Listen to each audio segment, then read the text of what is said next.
Shalom, puji Tuhan, Bapak Ibu Saudara yang dikasihi Tuhan. Renungan firman Tuhan hari ini adalah tentang bahaya kesendirian.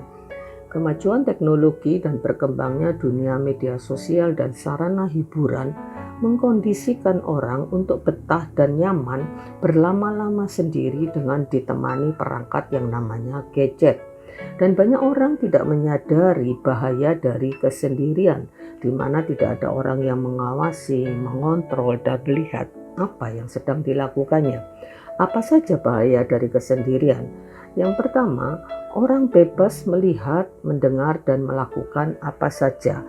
Bahkan dorongan untuk melakukan hal-hal yang negatif sangat kuat.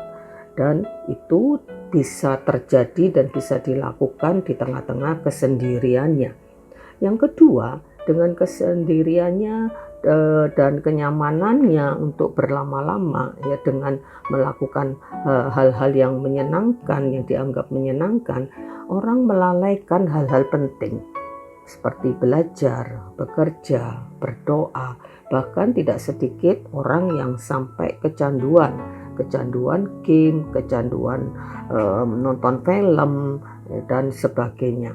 Yang ketiga, bahaya dari kesendirian adalah munculnya sikap antisosial, di mana orang tidak peduli dengan orang lain, bahkan orang terdekat, istri, suami, anak, orang tua, sehingga memicu timbulnya konflik di dalam keluarga karena masing-masing orang sibuk, ya, dengan kesendiriannya, tidak memperdulikan kepentingan atau keberadaan orang lain.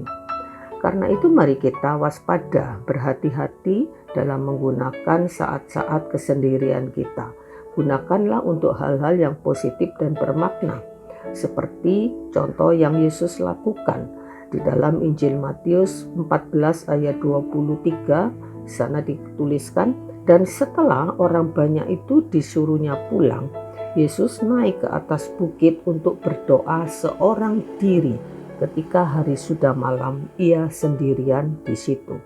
Memang pada zaman Yesus belum ada kemajuan teknologi seperti saat ini, tetapi tidak tertutup kemungkinan orang melakukan banyak hal yang tidak positif di tengah-tengah kesendiriannya. Sedangkan Yesus justru mencari atau mengambil waktu untuk sendiri, yaitu untuk berdoa.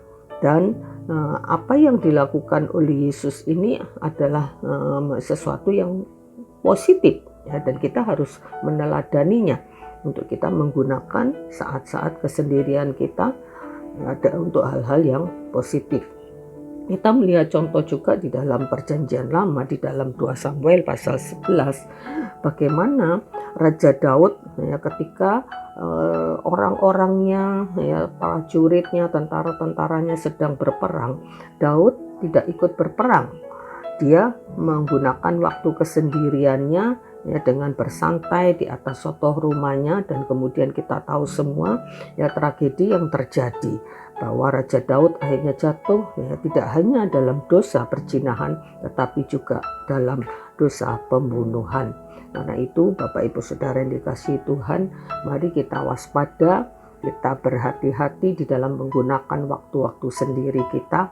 Jangan sampai kita terjebak di dalam dosa dan keterikatan, ya, dengan hal-hal yang membawa dampak yang negatif. Sedangkan ada banyak hal positif yang bisa kita gunakan pada saat-saat kita sendiri, di mana kita bisa berdoa, kita bisa membangun keintiman dengan Tuhan, kita bisa merenungkan firman Tuhan, dan kita bisa melihat dampak positif dari apa yang kita lakukan, ya, yang baik, ya, dengan bersama-sama dengan Tuhan di tengah-tengah kesendirian kita. Amin. Puji Tuhan. Tuhan memberkati. Mari kita berdoa. Bapa, terima kasih untuk waktu-waktu yang Tuhan berikan kepada kami, ya Tuhan, di mana ada saat-saat di mana kami bisa menggunakan waktu-waktu itu untuk banyak hal yang berguna bagi kemuliaan nama Tuhan. Tolong Roh Kudus kendalikan pikiran, kehendak kami, ya Tuhan, supaya kami bisa mengendalikan diri dan tidak memanfaatkan waktu-waktu untuk hal-hal yang negatif. Pimpin kami kepada kehendak dan rencana Tuhan, dan beri kepada kami kemampuan untuk menjadi teladan dan menjadi berkat bagi orang lain dengan menggunakan waktu-waktu kami dengan efektif untuk hal-hal yang positif bersama dengan Tuhan. Terima kasih Bapa, kami mengucap syukur, dalam nama Yesus kami berdoa. Amin. Puji Tuhan, Tuhan memberkati.